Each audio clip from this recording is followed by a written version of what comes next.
When coming up with videos like this, there's the original challenge of coming up with the actual list, and then you have to put them in some sort of order for the video. So just because SHIVA is at number 6 doesn't make her less good than the rest, guys. Okay? Okay. SHIVA is the first in the list who appears in all games, from Final Fantasy III all the way to Final Fantasy XIV. She is the Empress of Ice. She takes form as a blue-skinned woman in the clothing the same color, and her signature attack, Diamond Dust, usually has her busting out of the ground and crushing your opponents with an icy death.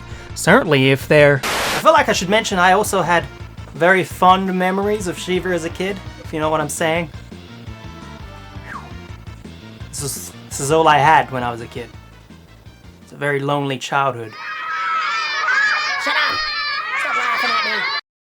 So apart from being a solid summon in basically all of the Final Fantasy games I've played, there's not much more to say about SHIVA. She's an extremely well-known summon and is almost an icon of the Final Fantasy at this stage. Giving her the number 6 spot on the list was an easy choice.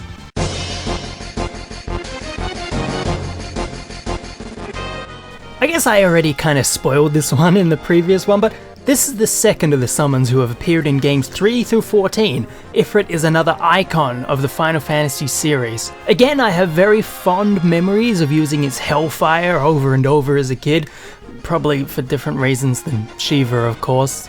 Not that there's anything wrong with that. The most memorable thing being his appearance in Final Fantasy VIII. When summoned, he'd tear out of the ground riding a huge fuck-off meteor into the skies like an elevator before smashing it down onto whoever was unlucky enough to be facing you at the time. The amount of times I watched this as a kid was insane. This was before I knew about junctioning magic onto attributes, so I just spammed summons over and over to win fights. Yeah, that was rough on those timed missions. I'd like to mention again, do leave your memories of your favorite and least favorite summons in the comments below. I mean it. This isn't just one of those bullshit YouTube pitches you hear to get comments. This game series is one of my greatest gaming memories, so go ahead and do that. Thank you.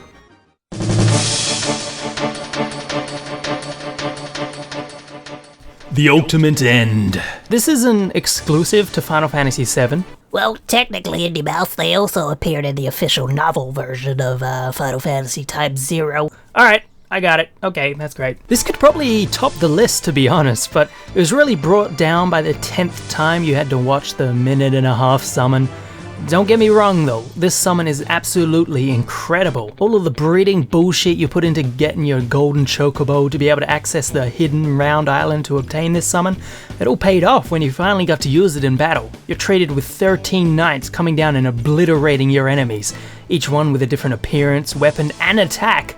I mean, it's almost funny how insane it is. Although not quite as funny as when Sephiroth continuously destroys all of our planets, just for it to stop at our heroes and do 9,998 damage to them. God damn it. Knights of the Round gets on the list for its pure craziness. If you've never seen it before, let me take a minute and 25 seconds of your time to show you in its full glory. If you have any plans of ever playing Final Fantasy VII and don't want to be ruined this experience, do skip ahead. 1 minute and 25 seconds.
We're getting into the real tough decisions now, guys. Yeah, that's right.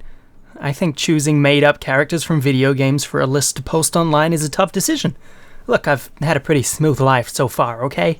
I decided to go with Odin for the third spot, you know, for the obvious reasons that he's a badass sword-wielding samurai-looking character on the back of a equally badass horse. Not only that, but in most cases he'll slice your opponents in half, causing an instant death. One of the coolest moments in Final Fantasy history is when you've gone out and fought to get Odin in Final Fantasy VIII, and he joins you and he comes into fights randomly and like instant kills anyone who tries to face you. That is until you face Cypher for the final time. Odin comes in and does his usual ninja slice across the screen, only to fall in half, dead, due to Cypher's sword. This was such a shock as a kid. My summons can't die, that's ridiculous. But it happened, and it's stuck with me ever since.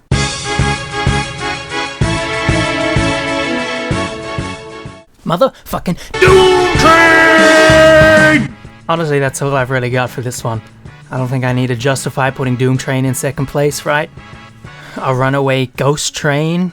Not only does this train come from nowhere and smashes through your opponent at 10 billion miles an hour, he's also got a freaky looking ghost face, which I guess is just cherry on the cake. Who the hell still says cherry on the cake? People still say, you know what? Fuck it, let's keep going. Keep it rolling. Here we go.